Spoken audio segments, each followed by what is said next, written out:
No! What's up and welcome into my first time trying one of Project Zomboid's hardest challenges, the CDDA challenge, where we're faced with the most brutal start to the beginning of the game. I'm going to attempt to survive as long as I can. I've seen other people who lasted very long and I decided, hey, let me give this a shot. But it didn't go as smoothly as planned. On our first attempt live, we died pretty quickly, but I didn't give up and tried it another day off stream and it went somewhat well.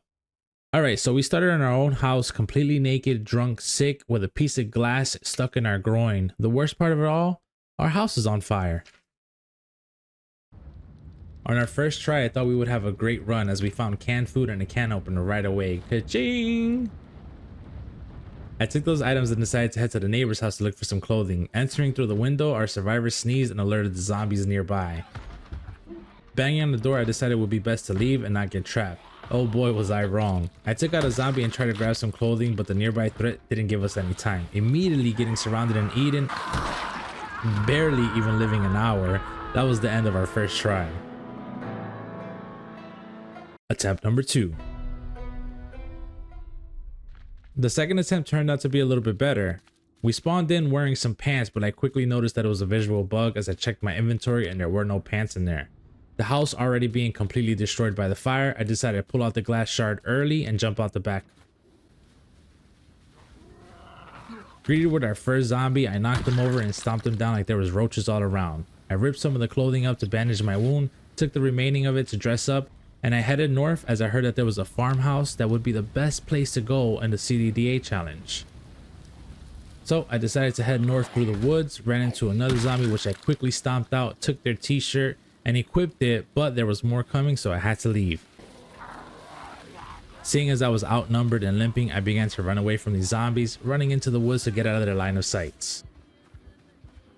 Once we made it through the thick tree line, we crossed a dirt road and felt a bit safe.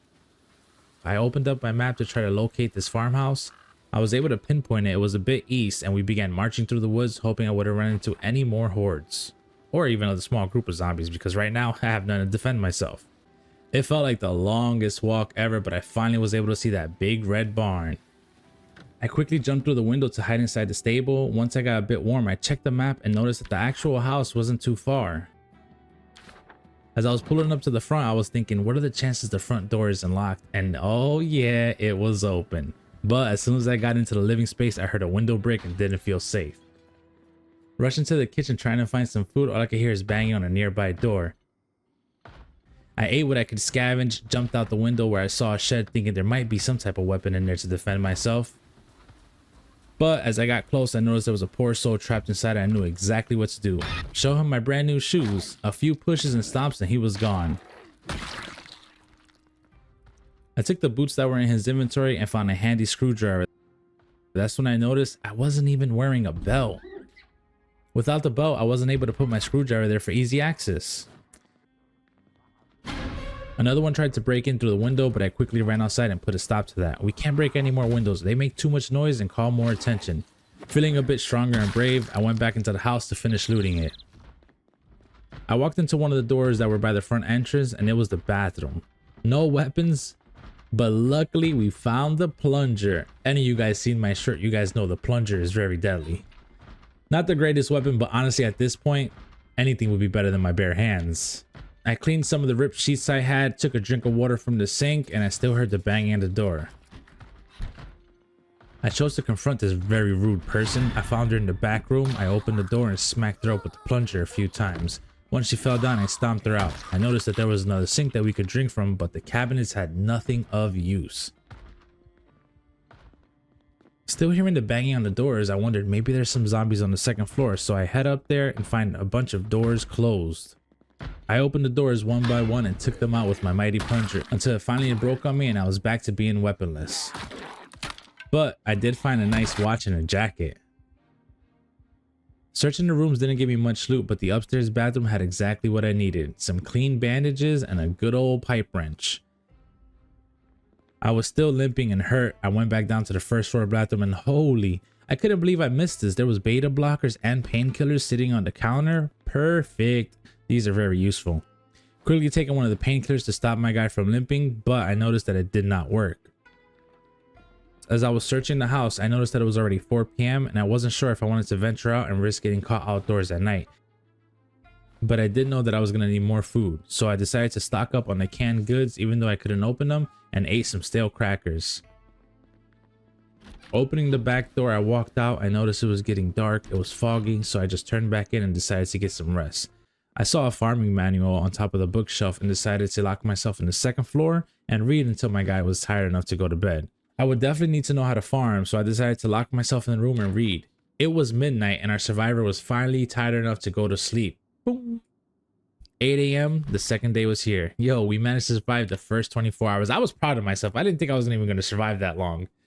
I changed my bandages and went back out to check the shed. There was a zombie that I took out, but I didn't loot. And look at that. He had a nice knife on him and a spear. He wouldn't need those anymore, so I just took them for myself. 2 more zombies came to the party and I had to show them my new wrench and boots firsthand. Taking them both out very easy made me feel confident that I was ready to venture off to find more supplies. The woods were our safest route until I found a small road. I decided to follow it. A few zombies stood in our way, but that was nothing for our survivor. Once there was a bunch of zombies around, I decided it was best to get some distance and we pulled out the spear we brought. One by one, we cleared them out. Unfortunately, the spear broke very quick and I made a run for it south to the road. The zombies were coming from every single direction on this main road. I popped some painkillers and beta blockers so I wouldn't be in a full-on panic.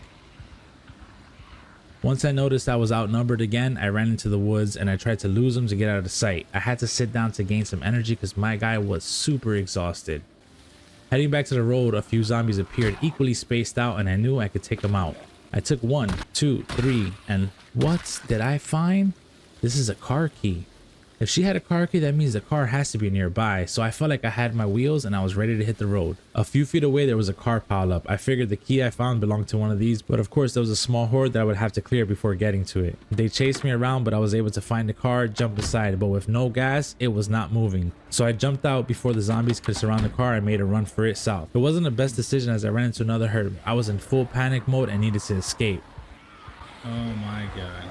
Traveling a bit more, I saw the words diner on a big building and thought I found a gold mine of food. But of course, there was a threat up front and they didn't let me in. Everywhere I turned, there was a group of zombies looking at their dinner running away. At this point, I thought I was done for. I saw a gas station decide to run around the back. There was a window. I opened it up and jumped right inside. As soon as I got in, there was about 3 or 4 zombies that also climbed in the window, tripping my character, almost catching me by the legs. I was able to get up and escape through the front door. Stumbling upon a trailer park, I thought it would help me lose the horde behind me. I kept trying to find safety and break the line of sight of the zombies, but I kept running into more and more hordes. I ran into a trailer that was open. I closed the door and I escaped from a window on the opposite side. Hiding behind another trailer, the sound of zombies faded out and I snuck inside to look for food and water. Chugging my soda so I could refill it with water in the bathroom, eating anything to get my energy, I began to feel a bit safe. I walked into the bedroom and it was nice. Queen size bed, my own TV, and a nightstand that called my attention.